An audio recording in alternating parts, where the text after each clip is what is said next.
Hey guys, be a part of the Bob Culture Podcast by supporting me on Patreon.com. That's Patreon.com/Bob Culture Podcast for some great incentives.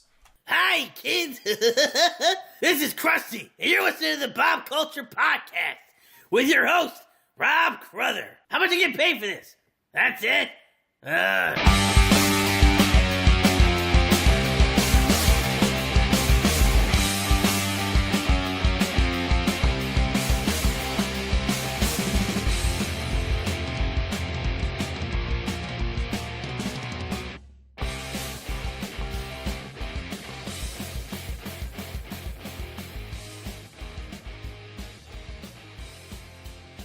All right, everybody, welcome to episode 37 of the Bob Culture Podcast. I'm your host, Bob Man, and we are joined by a really awesome band on the local scene. Of course, we're here to peep the new album, Blacked Out, talk about two killer shows, including the CD release show at the Brighton Bar coming up May 12th. Ladies and gentlemen, I am joined by Sean, the Rock Doc David, Steven, and Drew, of course, on drums. Ladies and gentlemen, welcome Out of Bounds. Boys, how are you? Hey, how's it What's going? up, everyone? Everything's good. Everything's good. That's what I like to hear, guys. Thanks for taking a few minutes to chat with this crazy drummer over here. Yeah, no problem, man. And before we talk about the album, because I'm really excited to talk about that, I want to hear about the band's origin story. You know, did a meteor hit the Earth? Pretty much. Yeah. It started off as a Steve, tell us. It started as an adult rock shop. So I was playing bass, and the guy that was doing lessons at the store, there wasn't many people doing lessons. So then one of the guys came and asked me, he says, would you be willing to play bass in a band? I'm like, all right. I didn't have any aspirations to play in a band. I'm like, you know what, I'll give it a try. Cool. You know, I'll take my skills to the next level. I'll learn a little bit faster. So then I met David, and then they set us up with a guitar player and a singer and a drummer. And then What was his name? at the store, we would rehearse right in the store. So we would go into like a rock shop session, just like the kids would do. We're all adults, and they would teach us a bunch of songs. We set a song list of all songs that we liked, and then we actually performed with the teacher. He was in a band, so we actually opened for him. So he got us on stage, and it was a pretty cool experience. But through that original experience, you know, just Dave and I are the original members of that rock shop. Gotcha. Okay. Yeah, Sean came in to kind of jam and hang out and bring his voice, and that was it. It took off after that. Nice. How long have you guys been a band? 2.5 years? Two and a half years. Awesome. So what happened was my son decided he wanted to be a rock and roll drummer and not necessarily go to school, so we formed the band to kind of get that out of his system. And I remember seeing him on drums. Yeah, at a show. so yeah. After a couple of weeks, we got involved with the Rock Carnival for, it was a Battle of the Bands kind of thing. Yeah. And we did really well. When I said there was like, you're going to play 7 songs, I'm like, all right, that's cool. He doesn't go to hang up. He's like, yeah, 5 originals and 2 covers. We'll see you in 2 weeks. I'm like, okay. Yeah. So I wrote 5 songs. We played those, and then we did well, and we went to the next round, wrote some more songs, and we ended up playing at the Rock Carnival, and that was an amazing experience. Oh, nice. They didn't That's a tell me good I was gig. coming in to kick the other guitarist and carry his shit out to his car. But that's basically what Oh happened. yeah. that's Steve another. said I had story. to come over. Steve's like, I know you're going to bring a stack to practice, you know? Yeah. That was So awesome. then I was in, and that was it for him, I guess. And it turns out one of those original songs that we wrote for the Rock Carnival is on this album. Oh, yeah. You know, Oh, really? Coming was one of the those first songs that we ones. wrote. No kid. Little known trivia right there. All right, cool. Awesome. Before we talk about the album, I always like to ask all the bands that come on this. I have some guesses just based on the album and the songs I've heard, but, you know, everyone usually has different influences. But I guess individually first, what are you guys, I guess we'll start with Steven. What are your guys' influences, like, band-wise? We have an eclectic mix, you know. Which is great. I Which is have usually a- great. You know, I grew up with Iron Maiden, Black Sabbath, Nice. Ozzy. You know, even Duran Duran. I had a little bout in because I would listen to Taylor ripping on bass all the time. So I kind of loved that Nice. style of music. But then I just progressed into more heavier stuff, and then it was, of course, Metallica and Slayer. You know, now I'm into bands like Incubus and Kings of Leon, and so there's a little bit of everything that we're all into. You That's know, awesome. Soundgarden fan, Oh. not crazy. Classic, man. I just listening to the album. I heard some Metallica, maybe some Ozzy in there. Just you know, off the top of my head. How about you, David? Who you like listening to? Well, man? I started off, I was a big Yes fan and King Crimson and things like that. And as I got older, I got more into heavier stuff. And then Nice. these guys, forget it, Sean corrupted me, and we went more into heavier metal, stuff like that. Stone Temple I like a lot. You can hear a lot of the influences in the album with that. Yeah. Alice in Chains, Black Label Society. Yeah, we'll talk about that. Sure. Yeah, absolutely. Sean, how about you, man? Yeah, I was like, one of four, youngest of four, so I had Raiden, the Beatles, Zeppelin, all the Classic. brothers, yeah, all that stuff, and then child of the '80s. So then I went, high school was all my metal days, Maiden, Sabbath. Yeah, I'm just all over the place. It's a good way to grow up, man. Yeah, Some yeah. great bands you listed. How about you, Drew? Like drum heavy stuff, or just what did you like? Sean took the words out of my mouth. It's pretty much ditto, Yeah. And then as time progressed, Mother Love Bone fan, all kinds of music. Nice, man. Just always evolving, always changing. And that's the best way to be. A little bit of everything, But I definitely heard a lot of influence from a lot of the bands you guys listed on the album for sure. So let's talk about the album. First and foremost, I got to ask you guys, tell us about the CD name, Blacked Out. Oh, okay. So we have a bunch of drum tracks on there from Jeff Fab, who helped us out from Black Label Society. Shout out. JD from Black Label Society, bass player. He produced it and really put his heart and soul into helping us and kind of really guiding us on what to do and how to do it. So we took the name Black from Black Label Society and Out of Bounds, put it together, got Blacked Out. It's perfect. And what a great story. And plus, you guys are kind of paying tribute to them. I'm sure that's like kind of a nod to them, obviously, and thank you. Absolutely. And Sean went to high school with JD. Yeah. Oh, no kidding. Yeah, we go with, yeah. Little Yeah, known so fact. my claim to fame was the 8th grade talent show. He was sick, and I played bass. How about that? Huh? Yeah. Nice. Yeah. Like Green Manalishi, Sin City, and I think Breaking the Law or something. Yeah, yeah. Great story. That's awesome. And another question I always like to ask the bands, because this is always hard, man, when you're recording an album. And, some people go for like kind of a concept, or some people just, every track is just kind of its own thing. But that album art, that's always hard to like kind of come up with. And everyone has different ideas. So how'd you guys come up? Who did the album art, and how did that come about? Well, here's a shout out. Is an 18-year-old girl, my good buddy Mark Rosenthal, his daughter Stephanie Rosenthal, was an art major. She did it. It was a concept I came up with because of Blacked Out. I originally wanted to get somebody holding a candle. And lighting their face up with a skull. So that's how we got Angel, the skull angel. Nice. That's so awesome. She put the blonde hair and the wings on it, and so that's it. It's actually holding a candle in a blackout. Awesome. Very cool. Now tell me, I guess you guys kind of got into this a little bit already, but I'm always interested to hear. Tell me about the writing process. Is there one person that writes things? I guess I see you throw up, David, a lot of those guitar riff videos. So I'm guessing it starts there. Would be my guess. Yeah, which are really cool to watch. It's very funny because a couple songs I sing, but mostly I sit when I write it. I write it for the band, so I kind of know where Steve is, where his pocket is. Get a feeling for where Drew's dynamic playing comes in, and then I write for Sean's voice. He has an amazing voice, so I know where his vocal range is. And then other than that, interesting. I just it's usually Thursday nights when I come home from work. My wife goes to sleep, and I'll just write a couple of tunes and takes it from there. We have an interesting story about Selfish, where I was on a plane, and there was a girl who sits next to me, very nice looking girl. We start talking.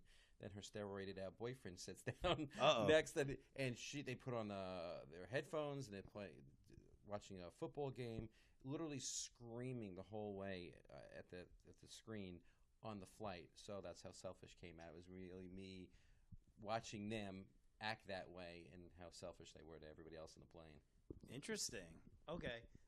And I have another question, kind of a little bit more about the writing process. Sure. But I guess lyric. You write the lyrical content.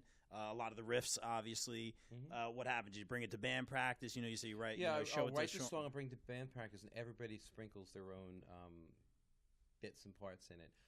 Sean is amazing at writing harmonies.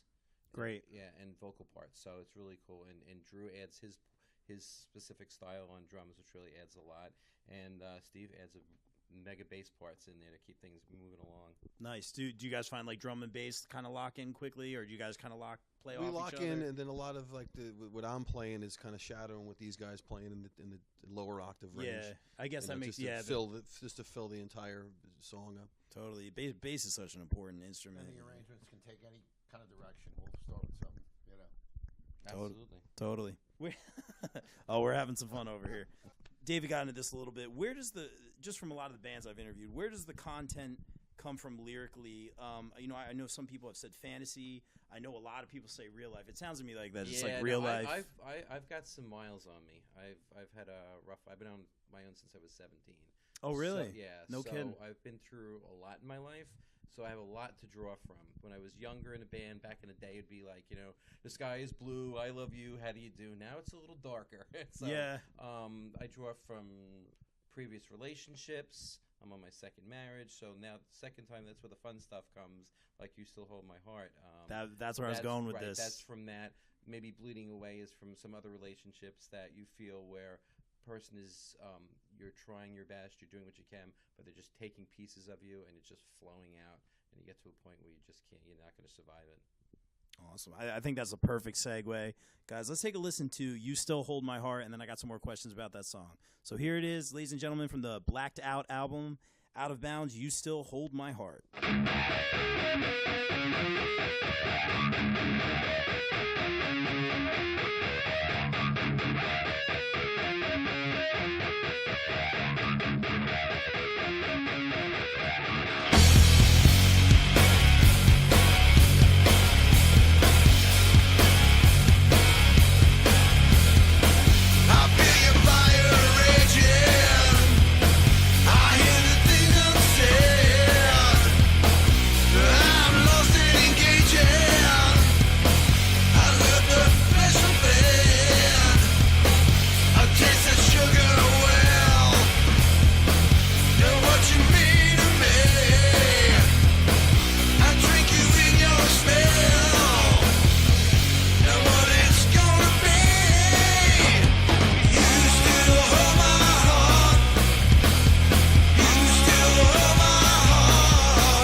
All right, that was You Still Hold My Heart by Out of Bounds. Of course, we'll shamelessly plug the album soon enough. Excellent. We're all about the plug. shameless plugs here on the Bob Culture Podcast. We're on iTunes and Spotify. Yeah, I love it. I love it. Yeah. All right, but tell me about this song, David. I know you were getting into it a little bit. My guess it has something to do with a relationship. Yeah, I actually wrote that one for my wife. Aw. She's really been there for me, is supporting the band, my kids, everything. And I just took a moment and it just was thinking about how special she is and the relationship was, and that's how that came out. And with Sean's voice, it just takes it to another level. Awesome, smart man. Good job out of you, man. Brownie points. There you go. Yeah, good track. Is that the first track on the CD? That is the first track. I thought so. Yeah, that's a good way to open it up. Really cool. And we'll get to another track. You guys are kind enough to share 2 tracks with me, so we'll be sharing those with everybody. But I want to talk about the recording process. We talked about the writing process. You guys got any funny stories from the studio or anything like that? Yeah. I think we all have some good stories. Yeah. But I guess my first question is, where did you record, and did you guys do it like, did you lay down the drums first, usual spiel? Did you guys do scratch tracks, demos, anything like that? Yeah, I mean, where'd you guys go, and you know, who hit the gas pedal first? Well, Dave, you start with the scratch track and bass line it there, and then you know. We did it at John DeServio's house. He's got a whole full studio. Okay. And cool. Yeah, so we went there, and him and Jeff Fab were there, and I'm looking like, oh my God, I got to play in front of these guys, and it was really nerve-wracking. JD's A little extra pressure, yeah. Half of Black Label's in the room. Yeah, it's like, holy crap. And then Mike Thompson was there, did sound for the guitar work. He's an excellent engineer. He's doing sound for Black Label's tour. It was very different than what I expected. I thought I was going to get in there and, all right, this is great. We'll just knock it out. I got my ass kicked.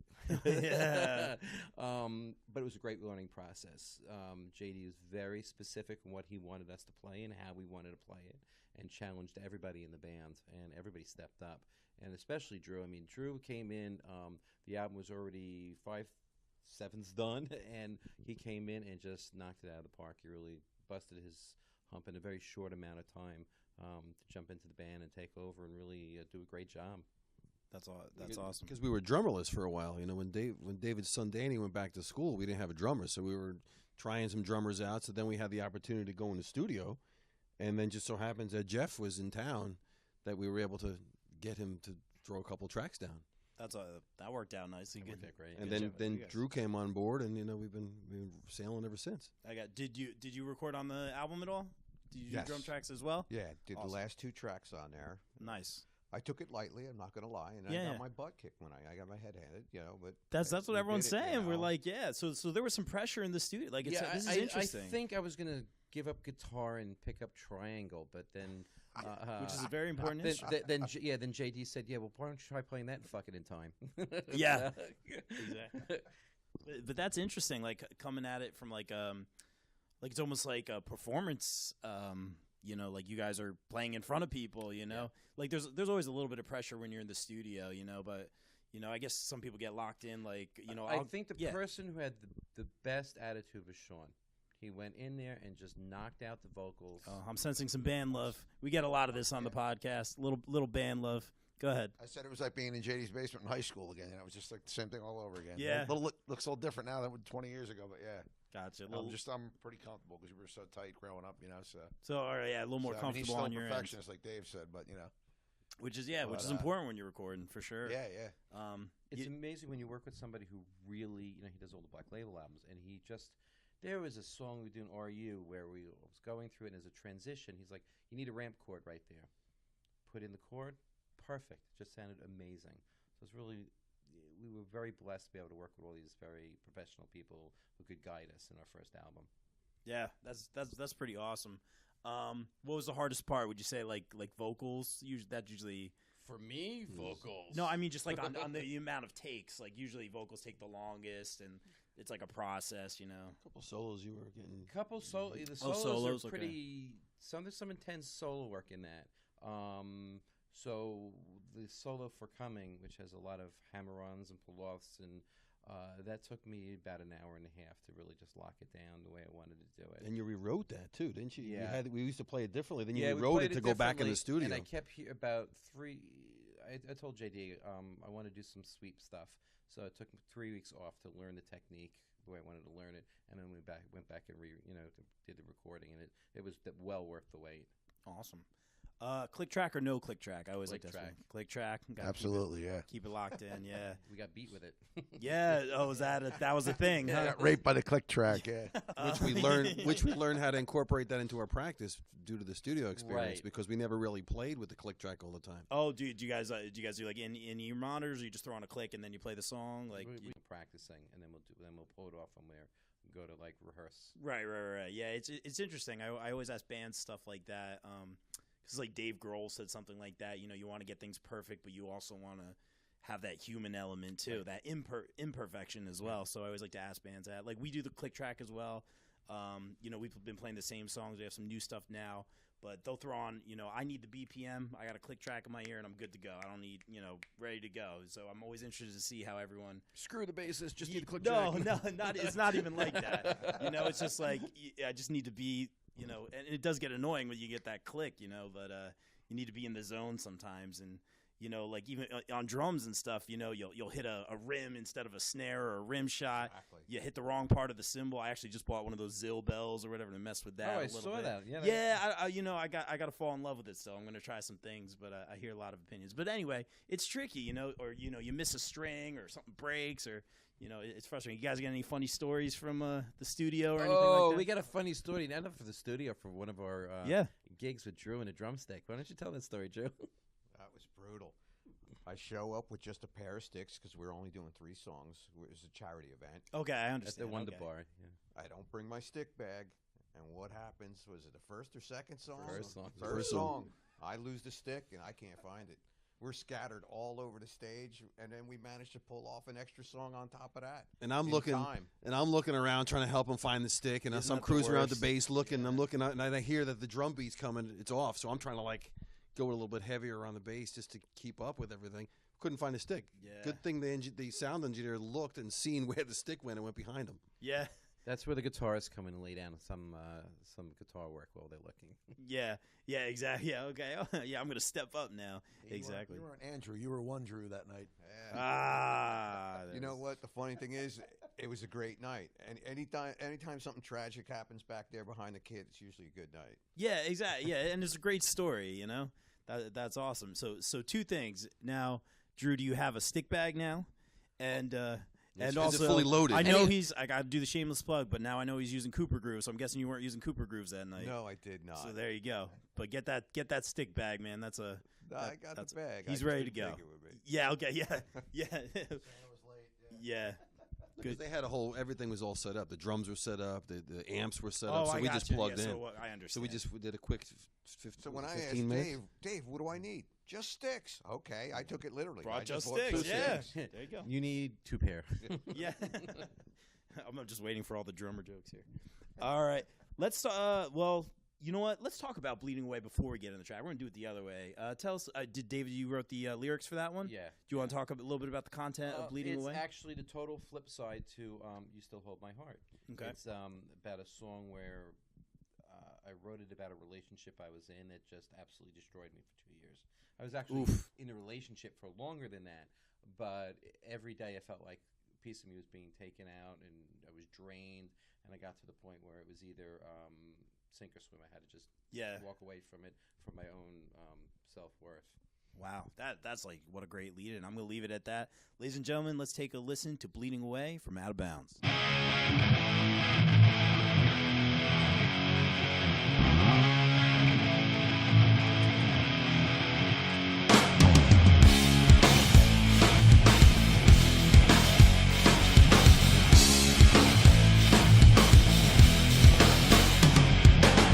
Every day I hear just what you say. I feel like I'm bleeding away. Can you stop this painful rush? I'm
was Bleeding Away, of course, from Out of Bounds.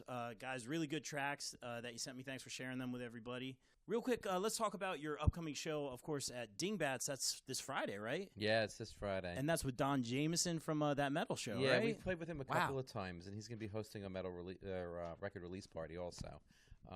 Great guy.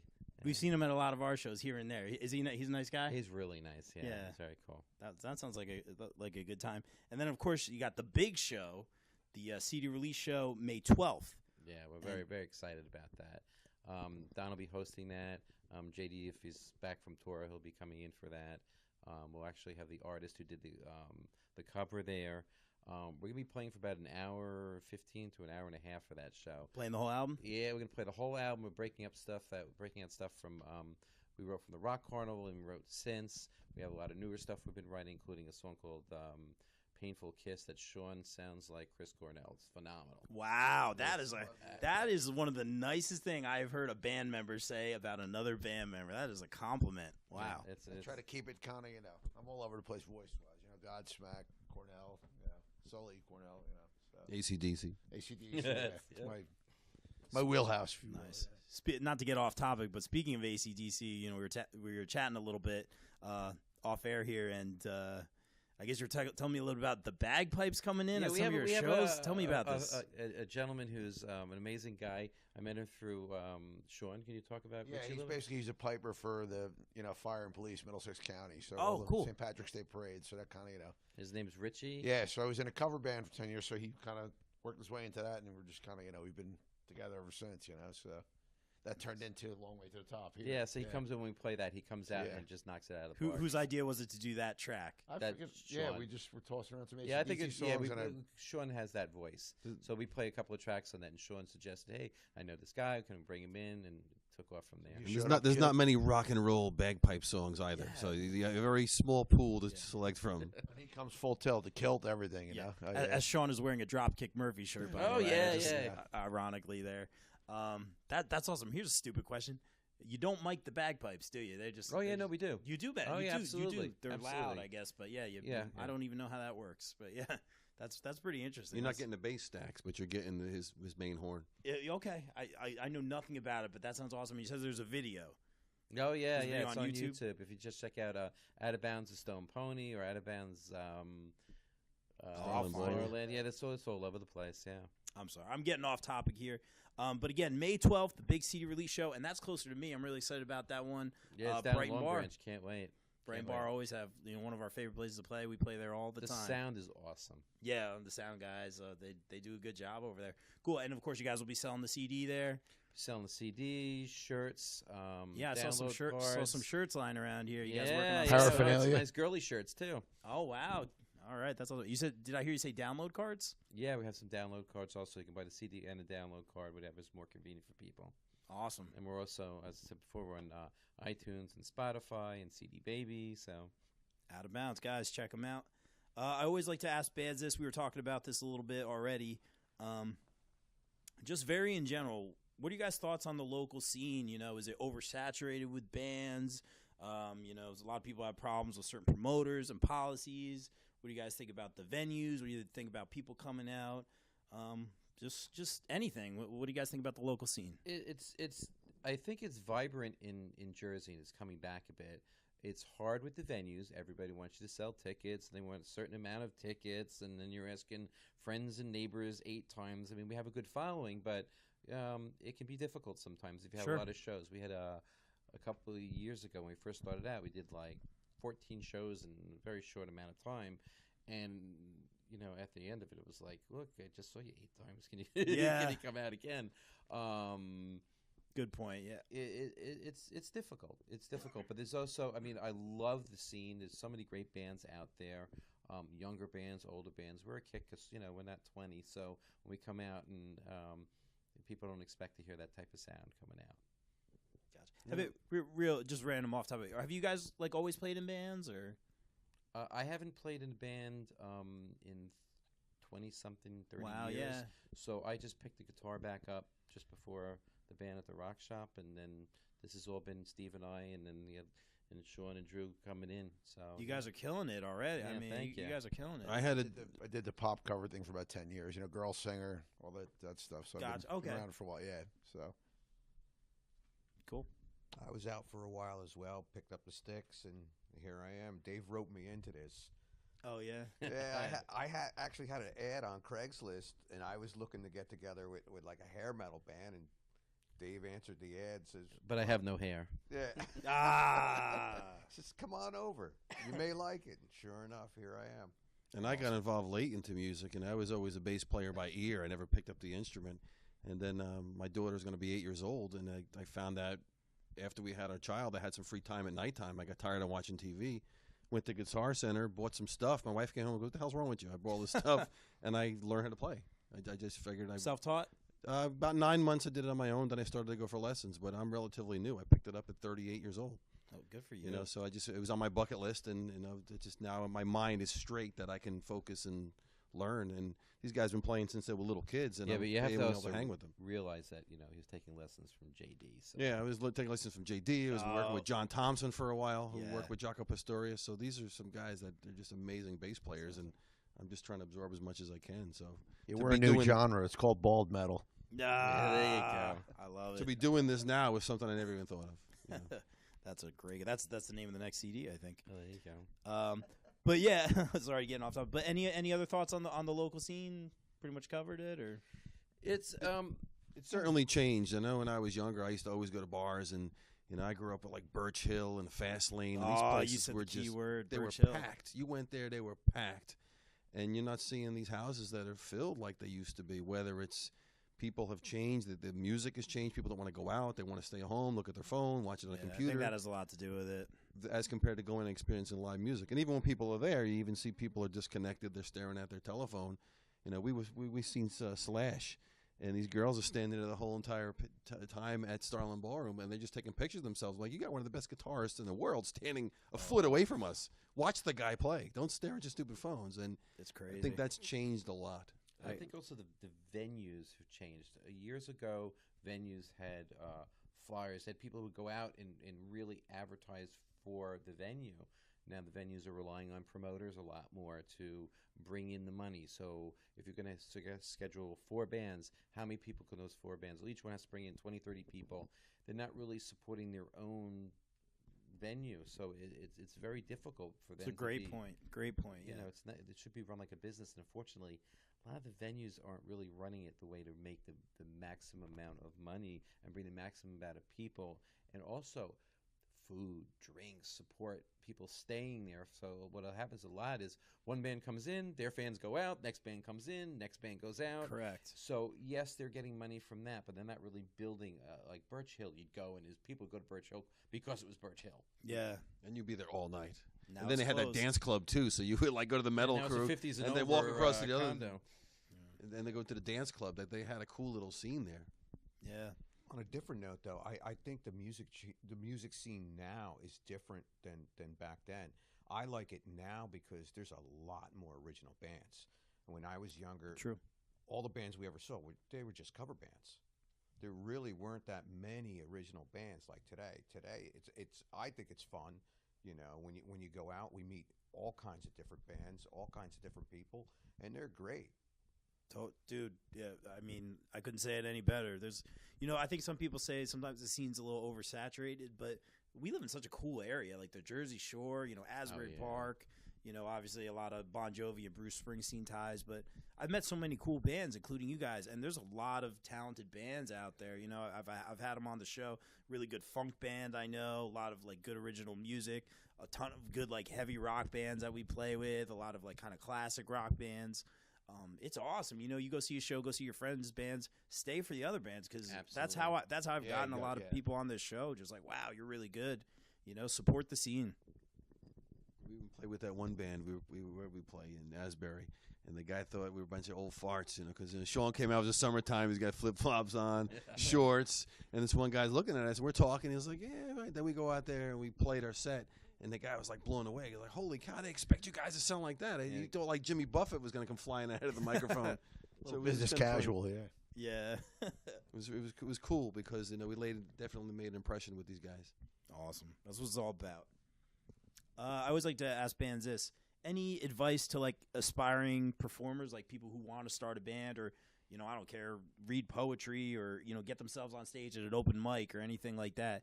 Any words, or any advice you want to give someone? I said just get out there and play, and just if you enjoy doing it, just put yourself out there and Do it. get Pull yourself the heard. trigger. Go. Yeah. Yeah, that's it. And eventually the butterflies go away.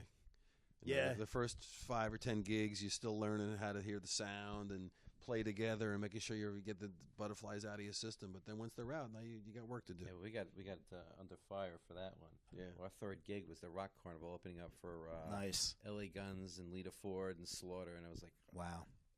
oh man, that first chord with a bunch of Marshall stacks, I was like, yeah, this is it. Yeah. So just tell them, get out there, have fun with it. Don't quit your day job. Yeah. That's great advice. That's awesome. Real quick, kind of riffing off what you said, Steve. Do you guys still get the butterflies a little bit? You get I always tease Kate. She always gets real bouncy. She always like hops up and down. Certain songs, like certain that songs we in the maybe set. have trouble with. Like there's one song that kicks my ass all the time when Okay. I play it, and that drives me crazy. But after I'm done playing that song, I'm good. I'm You're- fine. I it's- know what I it's- have to it's do. that It's one that you- one song because That's interesting. I drive it. The bass line drives that song pretty hard, and then if I don't get it right, I know these guys are off. And then I hear the next morning, it's, oh, you were too fast, and then the whole band was fast, and you totally messed that up. But Yeah. for the most part, the butterflies have gone away because we learned. You got to learn how to hear the sound on stage, and that was all new to us. Like you play in the basement, it's one dynamic. Oh, When you go to a bar, it's totally different. And then sound guy can make or break you. we played the Rock Carnival. The guy's like, "What do you want in your monitor?" I'm like, "I really don't know what to. I don't know what to answer. I just put some music in it. I put something in so I can hear it." Music. But then after a while, like you learn what you need to hear, and then you discuss that. And it took us a good 8-10 times before we really started to get it. Awesome. What about you guys? Excitement? What? I get excited like crazy. Nice. I used, when we were in the cover band in the beginning, if I was singing a song 3 songs before, I'm like, my knees are shaking. I hated it. Now, working with Sean, and he's helped me musically to feel much more comfortable, because I know someone's got my back with a harmony or a rhythm guitar part or something. I get that. The whole band, we support each other, so it's totally different than what I would expect. It's a family. And so no, I don't really get that nervous. The only time I get nervous is setting up and flipping on that pedal board, making sure every little wire is working and I've got a sound. Then I'm good. See, we need to get people to do that for us. We don't got to worry about And that that's stuff, where a lot right? of butterflies are too, is the setup, carrying for things sure. off. That's- You don't want to piss the next band off because you're running behind. So that's the type of stuff that I get nervous with. But then Yeah. once So- I'm I on get stage, I that. get I get comfortable that. quick. So for May 12th, if anybody out there wants to come and tech for us, we'd love it. Yay, they're looking for tech. Very good. Liquid courage always helps too. Okay. You have Got to. you. That takes the edge off for me. Some pre-show rituals for sure. Show ritual, yeah. Drew, any nerves on the drums or setting up or anything like that? No, I'm usually relaxed. See- I'm mellow about it. I'm Love it. relaxed, And Especially just when the do what you cymbal gotta do. flies off the stand. Yeah, Yeah. that was another time. Yeah, it keeps you on your toes. But that's the reason I ask is the drummers usually, again, coming from a drummer standpoint, the drummers usually say no. Like they're usually like no butterflies, and I say I'm like the same way. Like with the drums, I don't know if it's like this for you guys sometimes, but like I'm working, like I am thinking about where this is going and what the next hit's going. It's like concentration more than nerves. But- Because you're behind the kit too. You don't have like you're, It's you're my behind. You office, have like man. exactly like you have a Yeah. little bit of a shield as compared to standing up there with yeah, a I microphone get stand. that. It may be a little Yeah. bit different. Like I couldn't stand up and do a speech. I mean, I had to do it at a wedding. I was nervous as anything. Before I stuck to the script, thank goodness. But but if I'm behind my drum set, it's a different story, for sure. So what you're saying is Kate speaks for you a lot of the times. Oh, they keep they keep the microphone as far away from me as possible. That's why I'm all the way in the back. Yeah, that's right. We know who the real star is. Yeah, and that's okay. Well, guys, thank you for a few minutes for coming on. Real quick, like I said earlier, I'm all about the shameless plugs. We can find the CD, of course, Blacked Out. Yeah, if you go on iTunes and type in Out of Bounds space Blacked Out, we show up. We're on Spotify. Please follow us. Our website is outofboundsrocks.com. We're going to be launching a new website probably within the week. Awesome. You can get our stuff on CD Baby, and come see us at the Brighton Bar and Clifton at Dingbats, and we're under management now with Synergy Entertainment. So we're going to be Smitty. Yeah, Smitty. Shout He's to the we love Smitty. Absolutely, Smitty. and he's family, and he takes good care of us. And so we'll be out doing a regional tour, and those dates will be released soon. Awesome, really cool. And of course, you guys are on social media. So found you guys, of course, on Facebook. Out of Bounds with the four handsome gentlemen. Yeah, in the Out picture. of Bounds Rocks on Facebook, and we're on Instagram and Twitter. And to get tickets for the CD release show, or just hit you guys up, or You can hit us up, or you can go to our website, or you can go to outofbounds.bigcartel.com, and you can buy tickets from there. And merchandise, and our CDs, and absolutely. wow, all good stuff. I was just about to wrap it up, but there's one question I totally didn't ask you guys. What's that? Where did the band name come from? Oh, that's a great Did we one. talk about that? Yeah. Wow, I Actually, dropped the ball on that one. An ex-member. We had when we were doing covers, we were originally a band called In Transition, because In Transition, yeah. we were an older gentleman going into our rock thing. But So next with- phase of our lives, we're in Right. transition. to But the there's next a phase. problem when I like Bruce Jenner started changing, and In Transition had a different meaning. We figured we had to change the band name, so we threw it around for a little bit. And our female singer at the time came up with that, and we were actually a cover band under Out of Bounds and an original band Out of Bounds, running both at the same with different members. So we cut the cover band out. Interesting. All right, good stuff, guys. All right, guys, thanks for a few minutes. Thanks of course. so much. Oh, no, guys, thanks for coming on. And, of course, check out the CD. Of course, it's blacked out. Out of Bounds. We got 2 big shows coming up. You can follow them on social media. Of course, at Out of Bounds. We are out. Peace. Thank you, gentlemen. Thank you so much. Man. Hey guys, thanks for listening to this episode of the Bob Culture Podcast. If you'd like to support the show on patreon.com for some great incentives, check out patreon.com/BobCulturePodcast. I'd like to thank my newest patrons, Mike and Michelle Vermillion from Sledgepad LLC.